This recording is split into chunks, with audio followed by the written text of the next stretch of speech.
ওয়ালাইকুম আসসালাম। আসসালামু আলাইকুম। ওয়ালাইকুম আসসালাম। কি নাম? আমার নাম জান্নাত। জান্নাত আপু, একটু জোরে কথা বলেন যাতে আমার দর্শক ক্লিয়ারলি কথাগুলো শুনতে পারে। জোরে কথা জি বলেন। বলেন। কি নাম বলেছিলেন? জান্নাত। জি। বয়স কত? বয়স 20। এই সার্জারি গার্ডটা কাছে নিয়ে কথা বলেন। 20 বছর তো কেন আসছেন প্রতিবেদনে? আসলে আমি ঠিক করে চলতে পারতেছি না তো তাই। কষ্ট করে একটু সার্জারি গার্ডটা কাছে নিয়ে কথা বলেন না। বলতেছি আমার মানে একটু কষ্ট হতেছে, মানে অনেক কষ্ট তো তাই। অনেক কষ্ট হচ্ছে না? আচ্ছা আচ্ছা আচ্ছা, কোথায় থাকেন আপু? নোয়াখালী মাইজদি। আচ্ছা, বয়স কত আপনার? 20। জি। আগে বিয়ে শাদী হয়েছে? হ্যাঁ, আমার একটা বাচ্চাও আছে। বাচ্চা আছে? জি। ও, আপনি বিবাহিত না? হুম।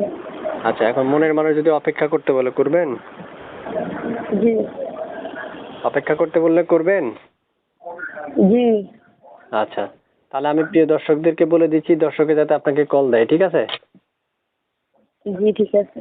দর্শক, আপনারা কল দিতে পারেন ওনাকে, ওনার সাথে কথা বলতে পারবেন মন খুলে এবং যোগাযোগ করতে পারবেন। আপনারা সবাই যারা যারা কথা বলতে চান, আমি বলবো প্রত্যেকটা মানুষ ওনাকে ফোন করুন কথা বলার জন্য। তা আপু, শুনতে চাইছি আপনার যে একটা নাম্বার দিয়েছেন, এই নাম্বারটা কার? এটা আমার নাম্বার। এই নাম্বারে ইমো আছে? জি না। এটা বাটন মোবাইল? জি। আচ্ছা, তো বিয়ে হয়েছে, স্বামী চলে গেছে কেন? সে আরেক নারীর সাথে কথা বলতে, তো সেজন্য চলে গেছে। সে আরেক নারী আসক্ত ছিল না? জি। তাই আপনি এখন মানে আরেক পুরুষের আসক্ত হতে চাচ্ছেন? যখন আমি চলতে কষ্ট হইতেছে তাই। আমার বাচ্চা নিয়ে কই যাবো? আমার একটা বৃদ্ধ মা আছে, তাকে নিয়ে কষ্ট করে চলতে হয়। প্রিয় দর্শক, শুনতে পেরেছেন আপনারা, চাইলে তার সাথে যোগাযোগ করতে পারবেন। আমি বলবো স্ক্রিনে দেওয়া নাম্বারে যোগাযোগ করবেন, তাহলে তার সাথে কথা বলতে পারবেন মন খুলে। ঠিক আছে আপু, ভালো থাকেন। আল্লাহ হাফেজ। হ্যাঁ।